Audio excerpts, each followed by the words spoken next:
بسم اللہ الرحمن الرحیم۔ السلام علیکم معزز سامعین، آپ دیکھ رہے ہیں سیدہ وائس چینل اور میں ہوں آپ کی دوست سیدہ۔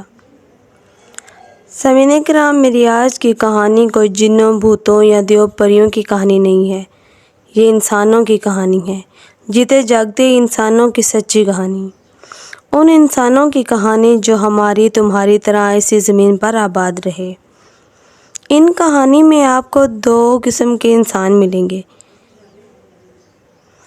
ایک خدا کے فرمانبردار بندے جو خود بھی نیکی کی راہ پر چلے اور دوسروں کو بھی اسی راہ پر چلانے کی کوشش کرتے رہے، جو شیطان کی چالوں سے ہر وقت چوکنے رہے اور اگر کبھی بھول چوک میں خدا کی نافرمانی کر بیٹھے تو اپنی غلطی معلوم ہونے پر فوراً اپنے رب کی طرف پلٹ آئے۔ انہی لوگوں کی بدولت ایمان کا نور پھیلا، اسلام کا چمن شاداب ہوا اور دنیا میں عدل و انصاف کا دور دورہ ہوا۔ دوسرے گندے اور ناپاک انسان جو خدا کی بندگی سے منہ موڑ کر شیطان کی راہ پر چلے، اور جو لوگ خدا کے راستے پر چل رہے تھے انہیں بہکانے کی کوشش میں لگے رہے۔ انہی لوگوں کی وجہ سے دنیا میں بدکاریاں پھیلیں اور خدا کی زمین ظلم اور فساد سے بھر گئی۔ انہی کی نحوست سے دنیا والوں پر تباہی اور بربادی آئی۔ اس کہانی کو سننے کے بعد آپ کے سامنے یہ سوال آ جائے گا کہ آپ ان دو قسم کے انسانوں میں سے کن کے پیچھے چلیں۔ آپ کی زندگی کے بناؤ اور بگاڑ کا دار و مدار اسی سوال کے جواب پر ہے، جو جیسا کرے گا ویسا بھرے گا۔ خدا کرے کہ آپ کی سمجھ بوجھ آپ کا ساتھ دے تاکہ آپ صحیح فیصلہ کر سکیں اور پھر اپنے فیصلے پر جمے رہیں۔ ایک وقت تھا کہ زمین پر کوئی انسان نہ بستا تھا۔ اللہ تعالیٰ نے چاہا کہ وہ زمین پر انسان کو بسائے۔ اللہ تعالیٰ نے سب سے پہلا انسان اپنی قدرت سے پیدا کیا، انہیں مٹی سے بنایا گیا۔ ان کا نام حضرت آدم علیہ السلام ہے۔ ہم تم سب ان کی اولاد ہیں۔ انسانوں سے پہلے اللہ نے جن اور فرشتوں کو پیدا کیا تھا۔ اس نے جب حضرت آدم علیہ السلام کو پیدا کرنا چاہا تو فرشتوں سے کہا کہ ہم انہیں زمین پر اپنا خلیفہ بنا کر بھیجیں گے۔ تم سمجھے خلیفہ کسے کہتے ہیں؟ فرض کرو تمہاری کوئی جائیداد ہے، اب تم اگر کسی کو اپنی جائیداد کا انتظام کرنے کے لیے بھیجو اور اسے کچھ ضروری باتیں بھی بتا دو کہ وہ اس جائیداد کا انتظام کیسے کرے تو وہ تمہارا خلیفہ ہوگا۔ یہی مطلب ہے زمین میں انسان کو خلیفہ بنانے کا۔ یہ زمین اللہ کی ہے، یا جو کچھ کام کرنے کے لیے انسان نے آنا ہے اسی کو اللہ نے بھیجنا ہے۔ کام کرنے کے لیے اس کو ضروری باتیں بتا دی ہیں، اب اسے یہاں جو کام کرنا چاہیے وہ اللہ کی مرضی سے کرنا چاہیے۔ جو لوگ ایسا کرتے ہیں وہی خلیفہ ہونے کا حق ادا کرتے ہیں۔ ہاں، تو جب اللہ تعالیٰ نے فرشتوں سے کہا کہ وہ زمین میں انسان کو اپنا خلیفہ بنا کر بھیجنا چاہتا ہے تو وہ بولے، ہمیں تو ایسا معلوم ہوتا ہے کہ یہ انسان زمین پر جا کر فساد کرے گا اور خون بہائے گا۔ ہم تیری تعریف کرتے ہیں اور تیری بندگی میں لگے رہتے ہیں۔ اللہ تعالیٰ نے فرمایا، میں جو کچھ جانتا ہوں وہ تم نہیں جانتے۔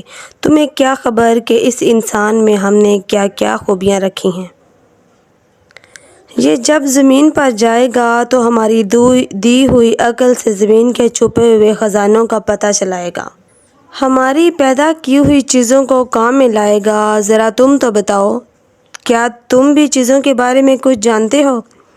فرشتے بھلا ان باتوں کو کیا جانتے تھے؟ وہ بولے، اے مولا، ہمیں تو کچھ پتہ نہیں، ہم تو بس اتنا ہی جانتے ہیں جتنا تو نے ہمیں بتا دیا ہے۔ تو ہی سب سے زیادہ جاننے والا اور حکمت والا ہے۔ پھر اللہ تعالیٰ نے حضرت آدم علیہ السلام سے کہا کہ اچھا اب تم بتاؤ۔ حضرت آدم علیہ السلام کو اللہ تعالیٰ نے پہلے ہی ایسی عقل دی تھی جس سے وہ زمین کی ساری چیزوں کو جان گئے تھے۔ انہوں نے وہ سب باتیں بتا دیں۔ تب اللہ تعالیٰ نے فرشتوں سے کہا کہ دیکھا تم نے، ہم نے تم سے نہ کہا تھا کہ ہم زمین اور آسمان کی ساری چیزوں کو جانتے ہیں، چاہے وہ کھلی ہوں یا چھپی۔ اب اللہ نے فرشتوں کو حکم دیا کہ وہ سب حضرت آدم علیہ السلام کو بڑا جان کر ان کا سجدہ کریں۔ اس وقت شیطان بھی موجود تھا۔ اللہ کا حکم سن کر سارے فرشتے سجدے میں گر گئے، لیکن شیطان نے سجدہ نہ کیا۔ وہ اکڑ کر بولا، میں اس مٹی سے بنے ہوئے انسان کو سجدہ کرنے سے رہا، میں اس سے اچھا ہوں، میں آگ سے بنا ہوا ہوں۔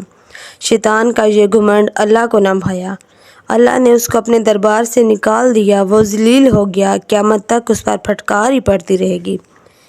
قیامت کے دن وہ اس کا کہا ماننے والے سب ذلیل و خوار ہو کر دوزخ میں ڈالے جائیں گے۔ اللہ تعالیٰ نے حضرت آدم علیہ السلام کے ساتھ رہنے کے لیے ان کی بیوی کو بھی پیدا کیا۔ ان کا نام حضرت حوا علیہ السلام ہے۔ حضرت حوا علیہ السلام سارے انسانوں کی ماں ہیں۔ اب اللہ نے حضرت آدم علیہ السلام اور حوا علیہ السلام کو جنت میں رہنے کے لیے بھیج دیا۔ جنت میں بڑے اچھے اچھے پھل تھے، کھانے پینے کی مزیدار چیزیں تھیں، ہر طرح کا آرام تھا۔ اللہ نے ان سے کہا، میری اس جنت میں رہو اور جو چاہے اچھی طرح کھاؤ پیو، لیکن دیکھو اس پیڑ کے پاس مت جانا، یہ تمہارے کام کا نہیں ہے۔ دونوں ہنسی خوشی جنت میں رہنے لگے۔ شیطان کو اپنے نکالے جانے پر بہت دکھ ہوا تھا۔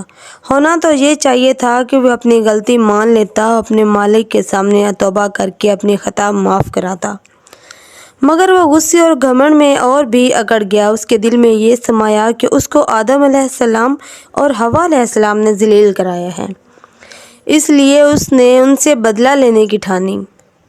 اسے یہ پتہ تو تھا ہی کہ اللہ نے حضرت آدم اور حوا کو ایک درخت کے پاس جانے سے روک دیا ہے۔ بس ایک دن وہ بھولی بھالی صورت بنا کر انہیں بہکانے کے لیے پہنچ گیا۔ ان سے بولا، تمہیں کچھ پتہ بھی ہے اللہ نے تمہیں جنت میں سب کچھ تو دے رکھا ہے، لیکن اس ایک درخت کے پاس جانے سے کیوں روک دیا ہے؟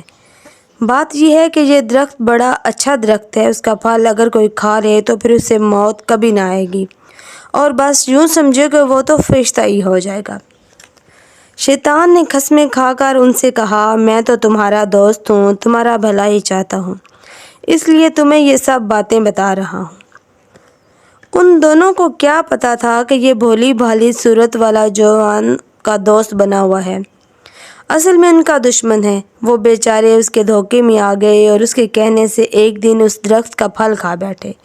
اس پھل کا کھانا تھا کہ ان کے بدن پر جو جنت کے لباس تھا وہ سب کا سب اتر گیا اور وہ ننگے رہ گئے۔ بیچاروں نے درختوں کے پتوں سے اپنا بدن چھپایا، اور اب انہیں پتہ چلا کہ ان سے بہت بڑی خطا ہو گئی ہے، ان کا مالک ان سے ناراض ہو گیا ہے۔ یہ سوچتے ہی انہوں نے اپنے اللہ کے سامنے گڑ گڑانا شروع کیا، اسے اپنی خطا معاف کرانے لگے۔ وہ شیطان کی طرح اکڑے نہیں۔ اللہ کو ان کی یہ بات بھلی معلوم ہوئی، اس نے ان کی یہ خطا معاف کر دی اور انہیں سمجھا دیا کہ دیکھو یہ شیطان تمہارا کھلا ہوا دشمن ہے، اس کی باتوں میں اب نہ آنا۔ اب اللہ تعالیٰ نے ان دونوں کو زمین پر بھیج دیا اور فرمایا کہ جاؤ کچھ دنوں تک وہاں رہو اور اچھے اچھے کام کرو، ایسے کام جن سے میں خوش ہوتا ہوں۔ اللہ نے ان کو وہ سب باتیں سکھا دی جو اس کی خوشی کی تھیں۔ اللہ نے انہیں یہ بھی سمجھا دیا کہ تم میں سے کوئی اچھے کام کرے گا اور دنیا میں ایسے رہے گا جیسے اس کے خلیفہ کو رہنا چاہیے، تو وہ مرنے کے بعد جب ہمارے پاس آئے گا تو ہم اسے پھر جنت میں بھیج دیں گے، اور جو کوئی ہمارے بتائے ہوئے راستے پر نہیں چلے گا وہ شیطان کا ساتھی ہوگا اور اس کو اس کے ساتھ ہی دوزخ میں جانا پڑے گا۔ اگر ہماری آج کی ویڈیو پسند آئے تو ہمارے چینل کو پلیز لائک، شیئر اور سبسکرائب ضرور کیجیے، ساتھ ہی بیل نوٹیفیکیشن کو آن کیجیے تاکہ سب سے پہلے آنے والی ہماری ویڈیوز کا نوٹیفیکیشن آپ کو ملے۔ جزاک اللہ۔